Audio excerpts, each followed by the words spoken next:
దేవుని నామమునకు స్తోత్రములని. ఈనాటి ధ్యానాంశము క్రీస్తు యూదా గోత్రమందు ఉద్భవించినవాడు. నిన్నటి దినమున 5 ప్రవచనాల గురించి దేవుడు నేర్పించినందుకు వేలాది స్తోత్రములండి. ఈ దినమున మరి 6వ ప్రవచనము ఆదికాండం 49వ అధ్యాయము 8 నుంచి 10 వచనములలో, యూదా నీ సహోదరులు నిన్ను స్తుతించెదరు, నీ చెయ్యి నీ శత్రువుల మెడ మీద ఉండును, నీ తండ్రి కుమారులు నీ ఎదుట సాగిలపడుదురు.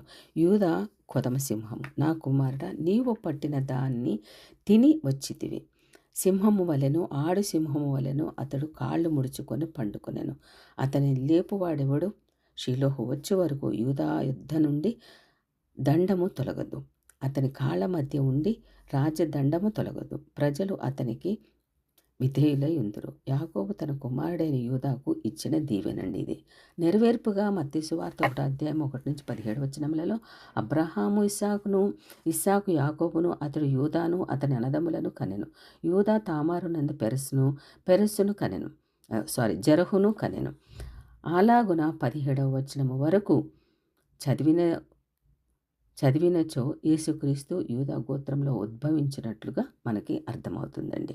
హెబ్రీ పత్రిక 7వ అధ్యాయం 14వ వచనంలో, మనము ప్రభువు అనగా యేసుక్రీస్తు యూదా సంతానమందు జన్మించిననుట స్పష్టమండి. ప్రకటన గ్రంథం 5వ అధ్యాయము 5వ వచనం ప్రకారం, ఇదిగో దావీదు నాకు చిగురైన యూదా గోత్రపు సింహము 7 ముద్రలను తీసి ఆ గ్రంథము విప్పుటకే దయను పొందెను. పరమార్థ జ్ఞాని యోహాను పరవశుడే పరలోక దర్శనాన్ని వివరించి చెప్పిన సాక్ష్యం అండి ఇది. క్రీస్తు యూదా బెత్లెహేంలో జన్మము 7వ ప్రవచనం అండి. మీకా గ్రంథము 5వ అధ్యాయం 2వ వచనం ప్రకారం, బెత్లెహేము ఎఫ్రతా, యూదా వారి కుటుంబంలో నీవు స్వల్ప గ్రామమైనను నా కొరకు ఇశ్రాయేలును ఏలబోవాడు నీలో నుండి వచ్చును. నెరవేర్పుగా మత్తయి సువార్త 2వ అధ్యాయము 1 నుంచి 6 వచనములలో, రాజైన హేరోదు దినములలో యేసు పుట్టిన పిమ్మట ఇదిగో తూర్పు దేశపు జ్ఞానులు యెరూషలేమునకు వచ్చి, యూదుల రాజుగా పుట్టినవాడు ఎక్కడున్నాడు? తూర్పు దిక్కున మేము ఆయన నక్షత్రం చూచి ఆయనను పూజింపు వచ్చితమని చెప్పిరి. కాబట్టి రాజు ప్రధాన యాజకులను ప్రజలలో నుండి శాస్త్రులను సమకూర్చి క్రీస్తు ఎక్కడ పుట్టినని వారిని అడిగాను. అందుకు వారు, యూదయ బెత్లెహేములోనే. ఏలైనగా యూదా దేశపు బెత్లెహేమా, నీవు యూదా ప్రధానులలో ఎంత మాత్రము అల్పమైన దానవు కావు. నా కొరకు ఇశ్రాయేలును పాలించు అధిపతి నీలో నుండి వచ్చును అని ప్రవక్త ద్వారా వ్రాయబడినదని.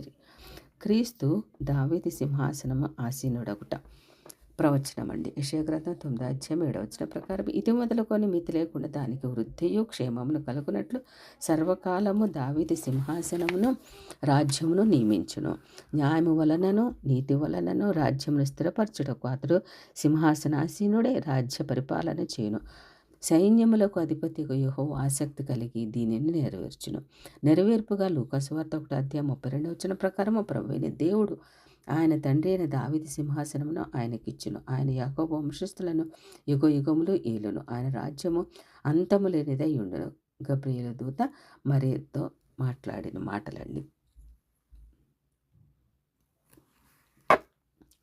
9వ ప్రవచనము 2 సమూయేలు గ్రంథము 7వ అధ్యాయము 12 నుంచి 14 వచనములలో, నీ దినములు సంపూర్ణమగునప్పుడు నీవు నీ పితరులతో కూడా నిద్రించిన తర్వాత నీ గర్భము నుండి వచ్చిన నీ సంతతిని హెచ్చించి రాజ్యమును స్థిరపరచెదను.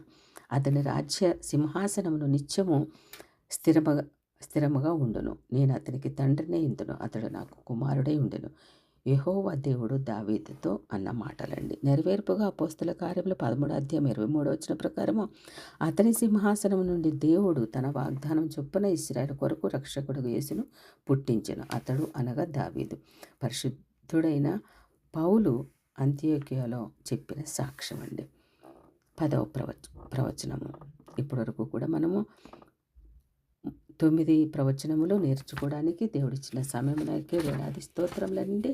రేపటి దినమున మరికొన్ని ప్రవచనములు మనం నేర్చుకోవడానికి దేవుడు సమయం దయచేయనుగాక. ఆమేన్.